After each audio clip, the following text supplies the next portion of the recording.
I would love to start with you, Your Excellency.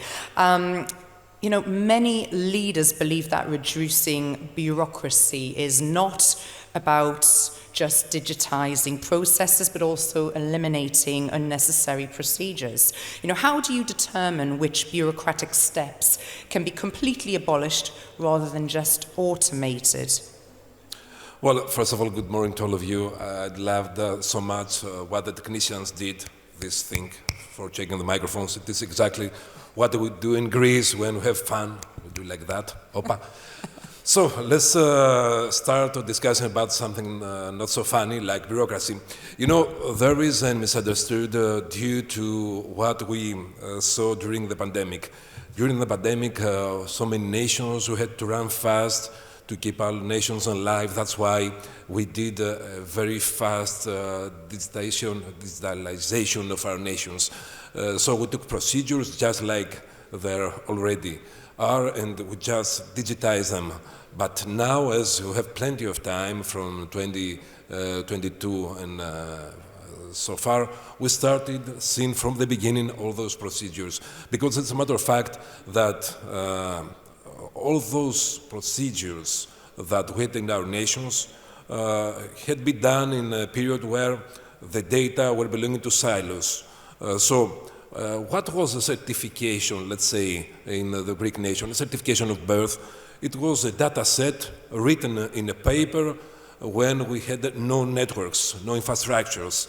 Nowadays that we have networks, we have computers, we have registries, this data set, there is no need to be written in a paper. That's why we started to abstract certifications from our public services. The first step we did in Greece was just to consent to several procedures. For example, when you ask something from the state, there is a message that is coming to your mobile phone, to your gov.gr wallet, and says, for example, that this insurance company needs those data from your side to proceed for the insurance of your car. That was the first example we did, and nowadays, back a week, we started the same procedure by eliminating the stop and abstracting those unnecessary steps of bureaucracy.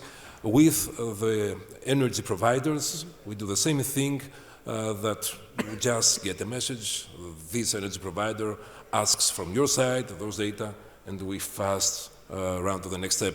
So this is a point, how to analyze all our procedures, found where the devil is inside of all these bureaucratic procedures, and give real and clean solutions to real problems that our public services are having.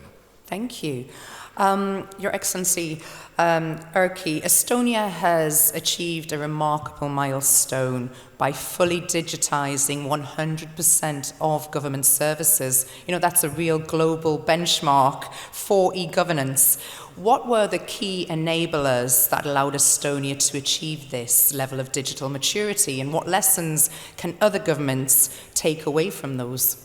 Yes, thank you very much, and good morning from me as well to all. As you mentioned, Jane, end of the last year, we achieved the milestone, actually, for being 100% of our governmental services are now online. The last two were marriage and divorce, to be honest. Most essential was not. But because not those technically hard, but it took time. And to be honest, it doesn't matter, because if you can make it with ease, the divorce, it doesn't have to be made by haste. So you still, if you make it online, you still have the 1 month period where you can change your mind. So even if governmental services are easy to access and easy to do, it doesn't have to be done by haste. But going back, actually, without joking, Estonia has been building up this system more than 20 years. I would say the foundation for actually having this kind of e-services, first of all, is education. We are putting a lot of investments into our education. People starting with young people, students starting from elementary school, learning a little bit about coding, programming, usage of technology. Because if you want to succeed, if you want the society to be ready to use those kind of systems, be ready to learn again and again, because we're seeing technology evolving so fast, people always have to learn. The crucial element is education. Now, if we go on to the services itself, because we don't want to see different e-services making more bureaucracy, as mentioned in the title. So those kind of services definitely have to be designed people, citizen-centric. Because if people actually have to use those kind of systems, they have to be easy accessible, they have to be transparent, they have to be trustworthy. So that's why we're putting a lot of investments into cybersecurity, because people are sharing their intimate data. They have to know if the data is being shared, it's well protected, secure. So we have a lot of different angles where what we have to look on. And of course, we are not shy about sharing those knowledge, what we have learned with public-private partnership. I just looked it over, that even I was impressed that we have shared with more than 30 governments the journey of our e-government, and more than 130 countries all around the world are using some of part of our digital ecosystem. Fantastic. Indy, hello. Hello. In an era of rapid innovation, reducing bureaucracy must evolve alongside automation and digital platforms. How should governments redesign governance systems to ensure they remain effective and, I guess, adaptive? Yeah, I think the one sort of core message for me is efficiency was the first horizon of this process. And one of the challenges, I think, is we've been largely digitizing the Bible, to take a metaphor.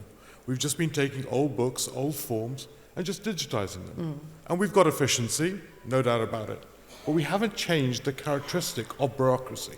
So the work that we're seeing, for example, the work we're doing in South Korea, which is looking at licensing, when you go for licensing and digitize licensing, you don't digitize the old license. You go from output licensing to outcome licensing. It changes the very nature of what you're giving permissions to.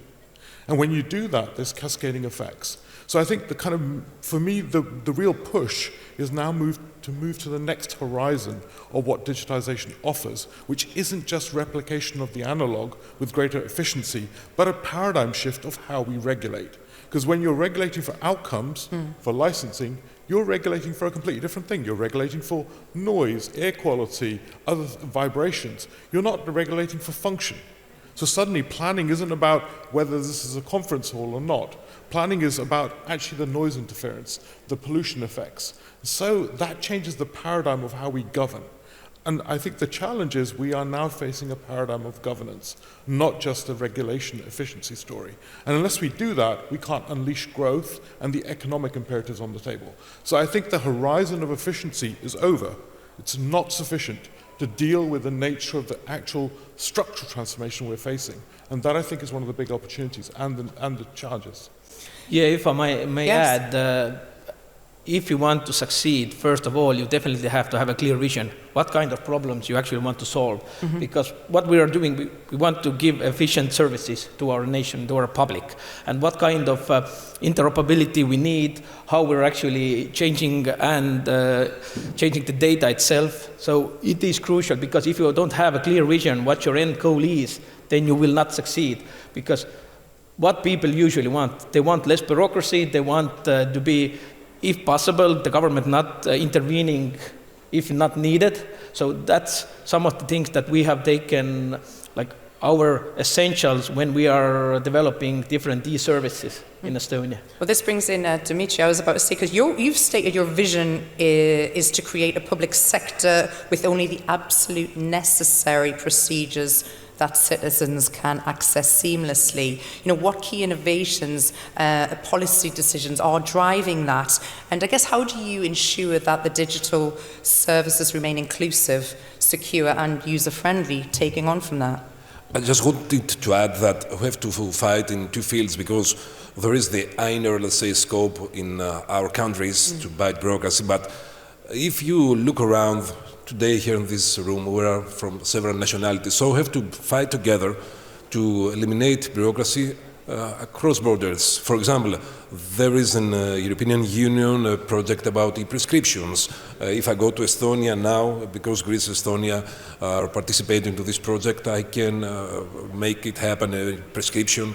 So there is no problem for me if I need something on that. Greece and Cyprus, about a month back, started a very important project where I can use my identity to Cyprus, and all the certificates, all the documents from the Greek state can pass because they are marked in Cyprus, and the same for the Cypriot documents in Greece. So we have to work together in a world basis, because now the world is united, we travel a lot, we're working in several countries, so this is very crucial also.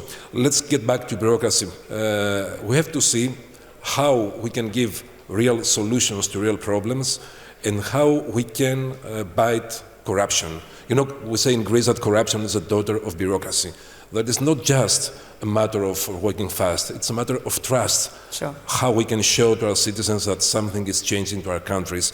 So we have to invite solutions, to invent solutions about our citizens. How we can secure them. It's a matter of data, of securing data.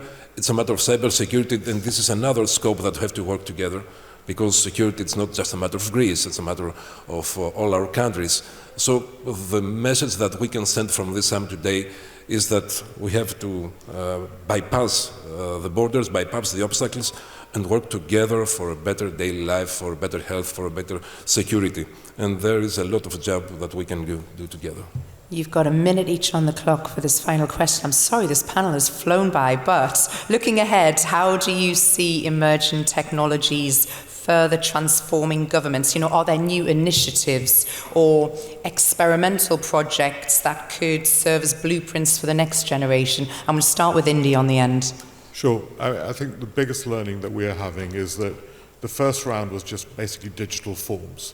If you sort of do bureaucracy, everyone just digitizes forms. But as soon as you move to the next horizon, you move towards natural language inputs. So if you go to a natural language input into a structure, your interface is natural language oriented, then what you end up with a verification structure with structured languages. This is a completely different input field and a different regulation field of how do you go from natural language input to legal agreements all digitally. And that's a completely different interface problem. And it reminds me a little bit of the Apple interface.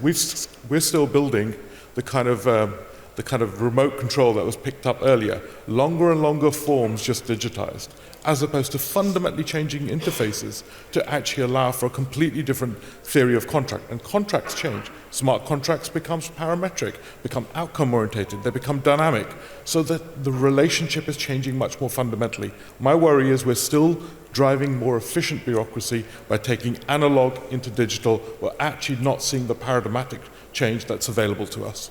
Thank you. Erkki. Yes, I can only agree on that as I mentioned, if you want to have a step forward, you have to have a clear vision. You have to streamline the new process. Let's take, for example, Estonia.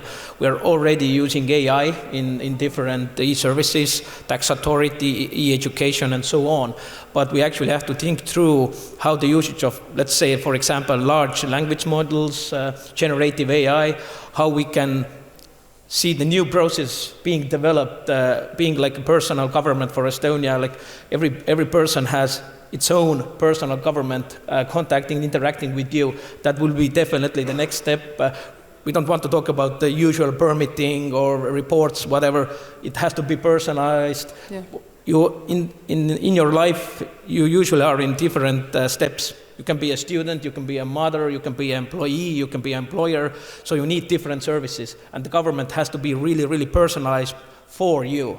So because governments are made for people, not vice versa. Thank you. Dimitri, last word. Last word, just to think about something very important also. It's not exactly a matter of bureaucracy, it's a matter of our future and of our children. Now in Greece we're working on a project called Kids Wallet. What is Kids Wallet? It's a way for a simple parental control, but also an official age verification tool. This is something we also have to have in mind for the next generations. Fantastic. Your Excellencies, ladies and gentlemen, please put your hands together for our fantastic panel this morning.